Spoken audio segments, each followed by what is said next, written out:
the top 5 veteran free agent quarterback options for the Titans if they decide to go that route. Who are they and what could they bring to this team? We're going to talk through them now. This is the Music City Audible. Let's get to it. Welcome everyone to another episode of the Music City Audible podcast presented by Broadway Sports Media in partnership with 440 Sports. I'm Justin Graver. With me, as always, Justin Melo, and today we are going to talk through free agent quarterback options for the Titans. We're going to rank them. I'm going to rank my top 5. Justin's going to tell me if I'm crazy or if I'm smart. He usually tells me I'm crazy, especially the last month or so after I've fallen in love with Cam Ward. But hey, we're going to rank these quarterback options and see if anyone can come in and help this Titans team be competitive, if that's even a good thing. How's it going, Justin? I'm doing well, man. Excited to get to this topic. Now, I'll be honest with you, a spoiler alert. I don't know that I feel super strongly about any of it, which is weird because I've been beating the trade down thing, right? Like I want them to trade down from number 1 to number 3, get a bunch of picks, get a vet bridge quarterback. I'll put my hands up and say I'm not entirely sure who that guy should be, but I do have thoughts. It's not like I've got no thoughts. I've got a lot of thoughts. I just don't have any sense of conviction on who that bridge guy should be. Maybe by the end of this episode, you will, after we talk through them a bit. So let's get to it. We're going to start off with, I'm going to rank them from lowest to highest. But before we even get to number 5, let's talk through some what I'm calling honorable mentions for this list. And when I sent you my list earlier, Justin, I wrote honorable mentions, and in parentheses, I wrote trash heap. I view this group of quarterbacks as largely a trash heap. Not necessarily in a bad way, because if you sign one of these guys to be your starter in 2025, you're probably picking in the top 5 in 2026 again. So it's not necessarily the worst outcome for the team, especially if they are able to trade back with the number 1 pick and add some, real building blocks to this roster and then insert that quarterback next year. Look, as much as I love Cam Ward, I'm not fully against that plan either. I think that plan can work in the long run. I just think you run the larger risk of if you miss on that quarterback when you're ready to insert him, then you set your whole franchise back a lot because by the time you're ready to insert another try, all the guys that you've built up, their rookie contracts are expiring, you have to pay them more, or they're veteran guys who are getting old, or they're hitting that part of their contract where the guaranteed money just becomes paid off and then the cap hit becomes so high that you're cutting guys. That's my only fear with this roster building approach to build up everybody around the quarterback. If you delay it a year though, if it's delayed by 1 year, you think? No, but if it's delayed by 1 year and then you find out that the quarterback sucks, you have to sort of start over. Whereas if you just insert the quarterback and you're like, wait a sec, this guy's great, let's build up the roster around him immediately on his rookie contract. That's whatever. But not the same negative happens if you miss on Cam Ward. You're spending 2, 3, 4 years admitting defeat, and maybe you don't have all the pieces in place, but whatever you do have in place is probably going away. I guess the moral there is that if you miss on the quarterback, it sucks and it sets your franchise back a few years. But anyway, let's get to the honorable mentions here, the trash heap as I called them. I'm just going to name all of them. You tell me if any of these guys would get you out of bed in the morning to watch a Titans game on Sundays, right? Jimmy Garoppolo, Trey Lance, Jacoby Brissett, Drew Lock, Jarrett Stidham, Zach Wilson, Jameis Winston, Mac Jones, Carson Wentz, Cooper Rush, and then there are a number of other guys that are sort of career backups or worse. But these guys are all, at this point, career backups as well. So is there anyone on this list you'd even want to take a chance on? I mean, Jameis Winston's the best one on that list, but we also know what he is. He's a turnover machine. He's a gunslinger. It'd be fun, right? If I had to pick a guy from that list, I'm coming to the stadium to watch a Jameis Winston Titans team. I'm not coming to watch Cooper Rush. Hell no, right? Are you kidding me? I'm not coming to watch Jarrett Stidham. I'm not coming to watch even, Trey Lance. I can't even get excited about Trey Lance anymore when he couldn't start over Cooper Rush at the end of the year when he got to Dallas. Drew Lock. I'm not coming out for Drew Lock. So Jameis Winston, I think, is interesting. Jimmy Garoppolo is probably the second best quarterback on that list, but I'm not getting excited about Jimmy Garoppolo. Right. I agree with that. And then, Mac Jones to me is one that's maybe more interesting than the rest just because he played well against the Titans this year. Yeah. 2-0 against the Titans this year. So that's it's an interesting name. I do think ultimately you sign any of these guys, even someone like Jimmy Garoppolo who's been to the Super Bowl, totally different player than he was then, totally different roster with totally different coaching staff. None of these guys give me any confidence that you win more than 5 games maximum. I mean, especially if it's a guy who's a turnover machine, which just based on how last year went, I feel like the Titans are going to stay away from a Jameis Winston because of how much turnovers negatively impacted their ability to function as a team this year. Like, they weren't that bad across the board, but they were so bad in the turnover department, both in giving the ball away and being unable to force turnovers, that it just wrecked the whole season. I can't see them going that route. So let's move off of the trash heap and get to my number 5 free agent quarterback option, who narrowly missed the trash heap, if we're being honest. It's Justin Fields. Justin Fields, to me, would be exciting because of what he can do with his legs. He would be frustrating because he still has a lot of issues in terms of like processing the field, needing to see an open receiver before he lets the ball go, not playing a lot with a lot of anticipation. He doesn't really fit the Brian Callahan described perfect quarterback with timing and accuracy and decision making. Like, he doesn't play on time. He's fairly accurate when he throws the ball. He's played in some big games in his college career, but as an NFL quarterback, he's obviously been a bust. If the Steelers don't bring him back, which the Steelers might still decide they want him more than they want Russell Wilson, there's a chance he's not even on the open market by the time free agency hits. That if the Steelers don't want him back, he's going to be on his 3rd team. Like, Justin Fields in 3 years. In 3 years, kind of exciting just because of what he can do with his legs, and that might be a fun element to watch as a fan. But in terms of turning this team into a competitor or even being a bridge quarterback that could like mentor a rookie, I don't love the idea of Justin Fields, but he does come in at number 5 on my list. Yeah, I mean, I might put him in the tier that we just talked about earlier, to be honest, for all the reasons that he doesn't even excite me. I couldn't get excited about it. He might make the occasional play with his legs, but you said everything I want to say, right? Like, doesn't fit the Brian Callahan offense, doesn't process, not a rhythm timing guy, doesn't throw with anticipation. Like, it would not work. And the Steelers are not, I'd be shocked if the Steelers brought him back. Like, they benched him for Russell Wilson when they were 5-2 or something along those lines. Like, they had a great record and they still took him out of the lineup because they knew that he wasn't why they were winning. So, right. I couldn't get excited about Justin Fields, and I'd be pretty surprised if that's the route they went. I am too. And the reason that Justin Fields is not in the trash heap is because I wanted to rank the top 5, not the top 3. So even this next guy, the number 4 guy, very, very similar, probably doesn't deserve to be on the actual list, but I got to make a top 5 somehow, and this should just emphasize to Titans fans how few options there are at quarterback that you would actually feel comfortable with coming in and being the starter. Number 4 is Russell Wilson. That's where we're at, guys. That's what we're talking about. Russell Wilson is the 4th best free agent quarterback option. I guess I have a feeling what your top 3 will be, because if it's not, then I think one of them should have been in there instead of Russell Wilson, because I can't even entertain the thought. Like, and anyway, I don't like. I think he's either re-signing in Pittsburgh or going to Vegas to play for Pete Carroll again. Like, it doesn't interest me at all. Not the bridge veteran that I have in mind personally.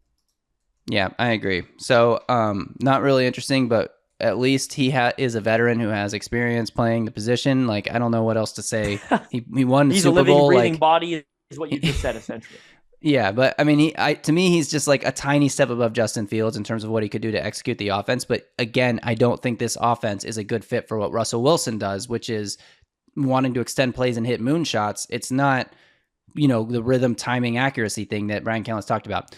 Number 3 for me is Kirk Cousins. I don't think Kirk Cousins is going to... I think Kirk Cousins is cooked. I think he's mostly cooked as a quarterback. I don't think he can move very well. I know the Achilles injury obviously hampered him this past season, but I don't think that that's something that's just going to go away with time at his age. I know Aaron Rodgers had the same injury and played, but Aaron Rodgers looked mobile and good. Not good, but looked mobile at least last year, whereas Kirk Cousins, it never came for him. And I should probably throw the disclaimer out that I don't even have Derek Carr on my list, because based on what I've heard, Derek Carr is going to be with the New Orleans Saints. He's not technically free, though, either. He's not a free agent. Neither is Kirk Cousins yet. Kirk Cousins is also not a contract. He will be, though. Like, we know Cousins is going to be available. That's right. A big difference. Right. Derek Carr would either have to be cut or traded in order to even become an option. And it seems like all indications from what I've heard are that the Saints are going to move forward with Derek Carr. So we'll see there. But I don't have Derek Carr on the list. But number 3 is Kirk Cousins. Like, to me, Kirk Cousins is the lowest, somewhat exciting. Like, the fact, like, if you put yourself in the mind of Falcons fans last year and just the way the media covered the Falcons, it was like they finally got the quarterback. They were a quarterback away from being a true competitive team, and they finally got him. Like, if you can put yourself in that mindset, you could get a little excited about Kirk Cousins. I'm just so worried that he is cooked, washed up, and like doesn't have it anymore because of the injuries. I'm slightly intrigued. I will admit, because one thing you didn't mention there that's really important to that evaluation. You might not even know this. I don't know, but whoever gets him is going to do the Russell Wilson thing that Pittsburgh did this year. So they're going to pay him $1.25 million. Like, that's one hell of a deal for your starting quarterback, because Atlanta owes so much money, just like Denver owed Russ so much money, that the next team's going to get him for 1.255. That's the exact number. So you talk about that heightens my intrigue a little bit. The word coming out of Atlanta, I'm glad you said it, is I don't remember who wrote this story now, but it was like one of those NFL insiders and they obviously got it from like an anonymous source that was like on the coaching staff, that they think he's physically cooked, that they just feel they went wrong because the Achilles, they didn't put enough stock into it. He can't move around. That's definitely a huge concern. The price tag is so low, and you wouldn't be tied to him for multiple years, which if you're going the vet QB route, I think is ideal, right? You don't want to tie a bunch of money and a bunch of years into a bridge quarterback. So the price is so low. There's been enough production there in the past where I'm curious if a year removed from the Achilles it improves things physically. But I do agree that the age is concerning, that it might never improve physically, no matter how far removed he is from the Achilles. So I will say I am significantly more intrigued, though, by Kirk Cousins than I am Russell Wilson or Justin Fields. This is going to sound crazy. It's almost like Will Levis last year. I'm like, I don't know which way it's going to go. You know, like that mystery excitement of like, it could go well, it could go really poorly. If it goes poorly, he's 38. He's going to cost $1.2 million, and it's not going to be beyond 2026, right? Or 2025 even. And I think that is ultimately like the best route, is to have a guy that you're not tied to long term, because you want to get a young franchise quarterback in the draft, in the building at some point. And Borgonzi and Brinker have talked a lot about the importance of building through the draft. And like that obviously applies to the whole roster, but I think it especially applies to quarterback, because it's very rare for a quarterback to change teams in free agency and go on to have a long, successful career. Sure, there's the Peyton Mannings that go for the end of their career and try to do something. Brett Favre, even Aaron Rodgers, who failed miserably to go do anything meaningful in his last stop, and we'll see where his next stop is. Spoiler alert, he's on my list. I will throw in really quickly, because I know you're moving on to number 2. Cousins might even be the kind of guy, because he's so cheap and where he's at in his career, you might still draft a quarterback number 1, to be honest with you. Because he would also like the Penix thing caught him by surprise, right? He didn't expect Penix, and he was still a really good teammate, because that's who he is. Like, even when they yanked him from the lineup and put Penix in, again, probably came as a bit of a surprise to him at the time, he went out and said, I'm going to be the best backup quarterback I can be. That was literally a quote from him. So I say all this to say, I think the next job that he has, he won't be caught off guard if they draft a quarterback, right? Like, he's not getting $180 million like he got in Atlanta. That's why it caught him off guard, right? And he was still a great teammate. So I think there's the possibility where you're still drafting, and he would be a great mentor to a young quarterback. I agree with that. And that's one of the reasons he's on my list as high as he is because even though I do think he's cooked, I think he could be the guy that comes into training camp and helps a rookie acclimate. And he's definitely, like you said, someone who does not eliminate the option to draft someone at number 1 overall. Free agent quarterback who changed teams and had a very long, successful career. Drew Brees went from the Chargers to the Saints. But he had a lot of injury issues his first few years in San Diego. Number 2 on my list. And honestly, I kind of wish I had him lower, but I feel like I'd be dumb to have him lower. I just don't think it would work here in Nashville. It's Sam Darnold. I think Sam Darnold showed us who he is in a dysfunctional organization on a roster that is not complete the first few years of his career in New York. I think last year, I don't want to call it an aberration, because I do believe if Darnold stayed in Minnesota, he would continue playing at the level he played last year, which includes the last 2 games of the regular season where he completely cratered under the pressure of the big moments. not regular season, last game of the regular season, and then first game of the playoffs, where both games he was bad in those games. He was also bad on that Monday night game in LA when he got face masked in the end zone that didn't get called. I think Sam Darnold is intriguing because of how well he played. And then you just have to hope that like whatever coaching Kevin O'Connell gave him that unlocked him this past year carries over. You have to hope that Brian Callahan's history of working with young quarterbacks looks more like it did with Joe Burrow and even Jake Browning than it looked like with Will Levis, where there's no question, Will Levis, was he fixable? And was Derek he unfixable? Carr too, I would add to that, right? Like Callahan with Carr and Stafford.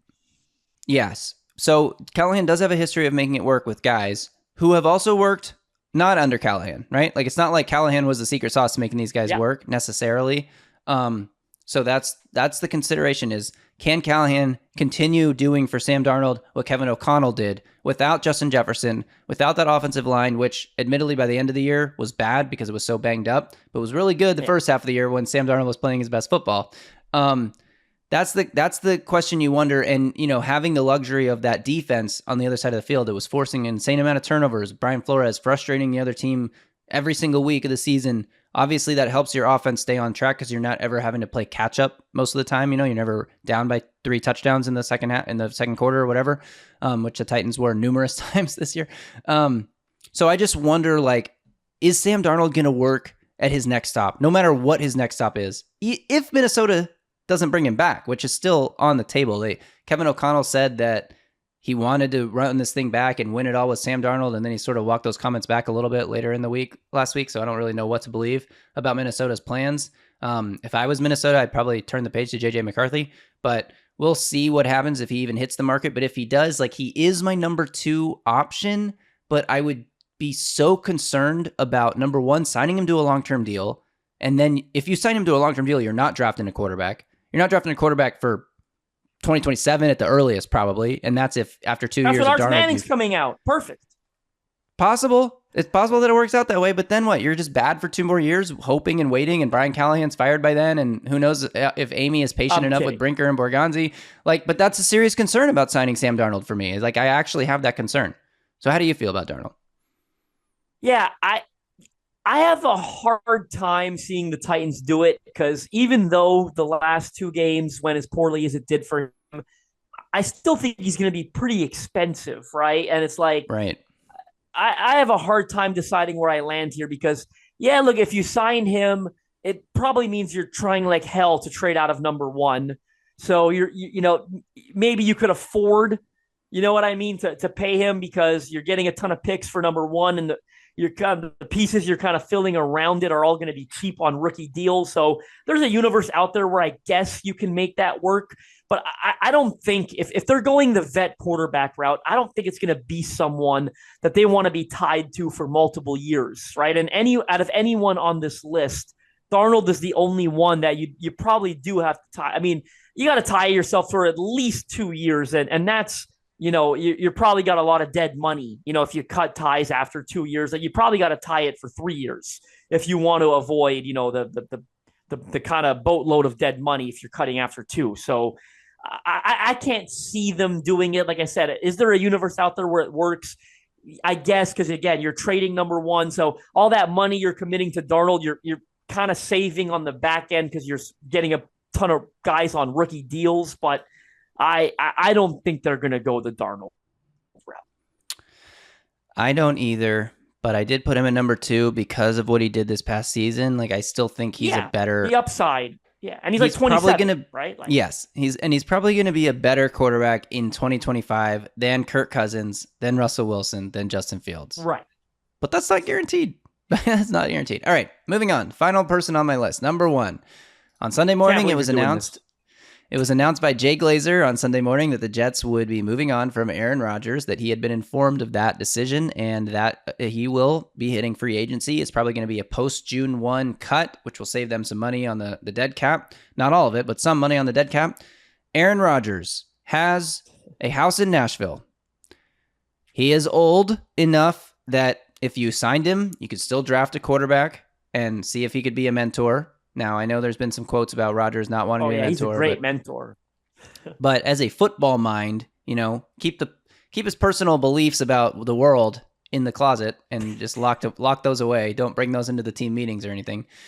But as a like a person who sees the football field and understands how to read defenses and process offenses and just be a winning player, like I don't even think he played that poorly last year. I think the Jets just were, the Titans are dysfunctional, but the Jets were a mountain of dysfunction last year, firing their head coach when they did, and they weren't even that far out of the division race at that point. And then everyone getting promoted to new roles, like screws up a lot of just the functionality of the way things work, and injuries and offensive line issues and, things that he probably would have to deal with in Tennessee too, whatever. That's just how it goes. But I do think the fact that he is at the stage of his career he's in, the fact that he was in Green Bay with Chad Brinker when they drafted Jordan Love to make that succession plan, that he wouldn't be the worst option. And because I literally hate all of the options, I will go as far as to call him the best option. I think he is the best option.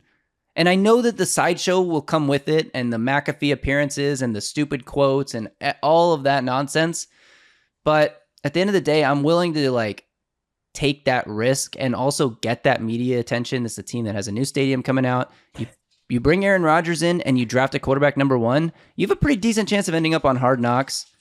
I don't know. I'm not against it. Again, my preferred route, draft Cam Ward and start him from day 1. If they don't do that, they're going to sign one of these quarterbacks. And if they're going to sign one, just get the future Hall of Famer, right? Just get the guy who's going to the Hall of Fame. Look, could I get myself up for an Aaron Rodgers Titan season in 2025? Probably. You know what I mean? Because it's Aaron Rodgers. Like you said, it's a future Hall of Famer. Like there's a lot that goes into it.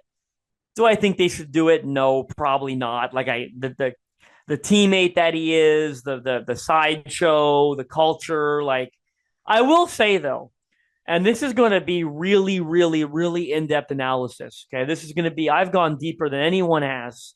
One thing that is intriguing to me is. If something bad could happen to the New York Jets, it will, right? So it's is it possible that Aaron Rodgers goes somewhere else and kills it? Absolutely, right? It's the New York Jets, Bill Belichick leaving the New York Jets, right? If something bad could happen to the New York Jets, it will. That is really in-depth analysis. That's the one thing that intrigues me about Aaron Rodgers. They usually look stupid, right? They're really good at looking dumb. So it's possible that he kills it at his next stop. But I'll be honest. If I was choosing from this list, I would go with the lowest risk, highest upside, and it would be Kirk Cousins. And crucify me for it. Do whatever the heck you want for it.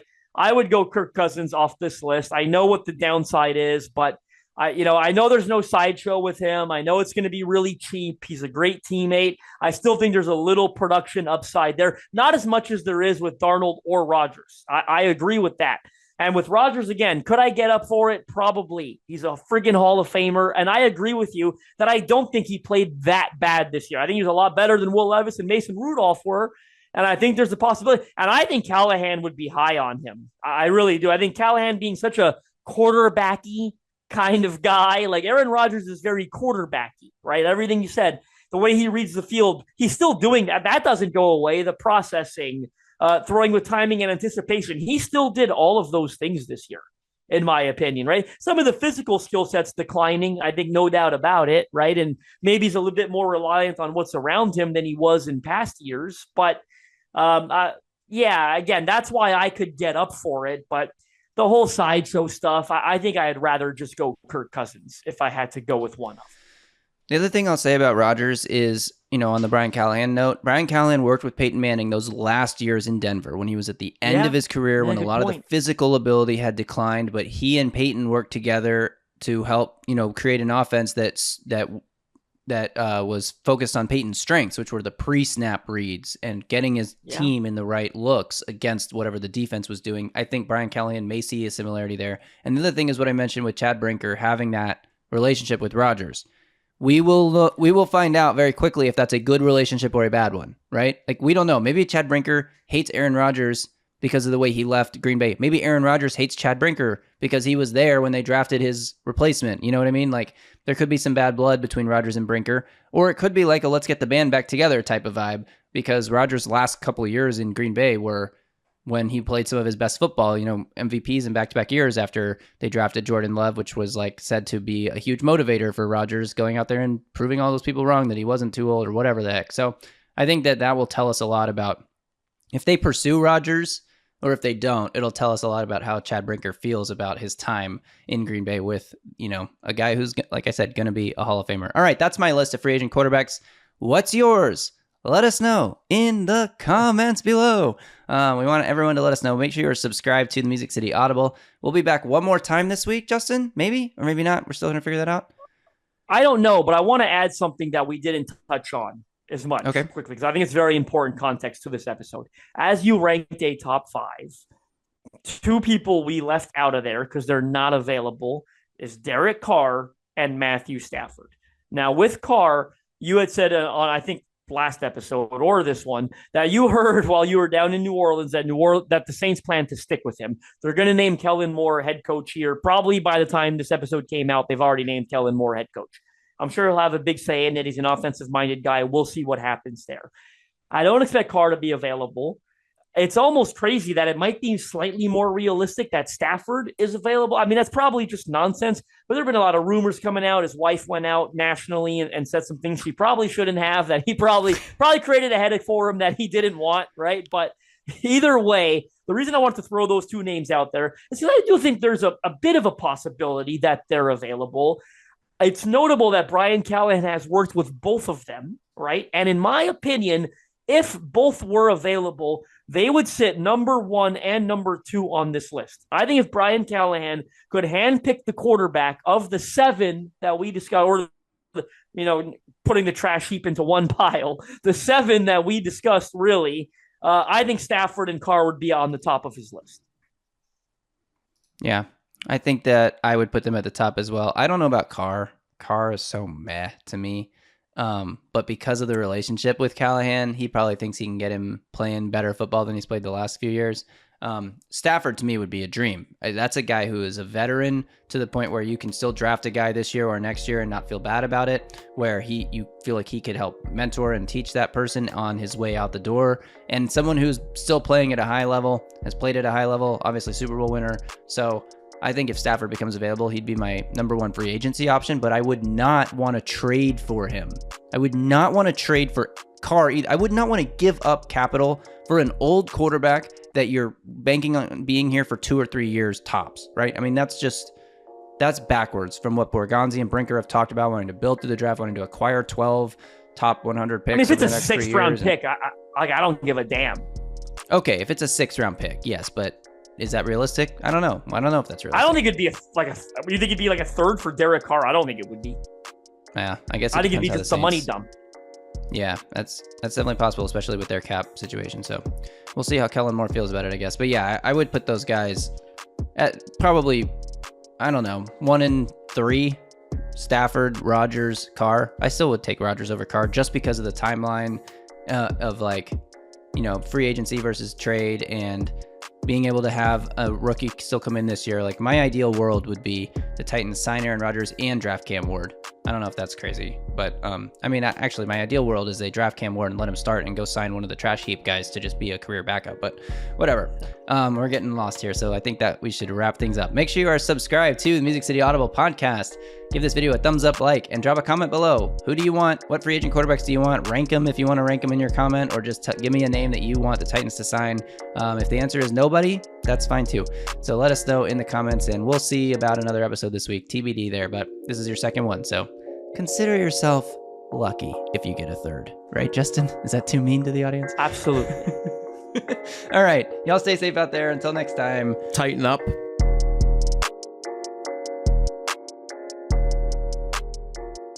A Broadway sports media production.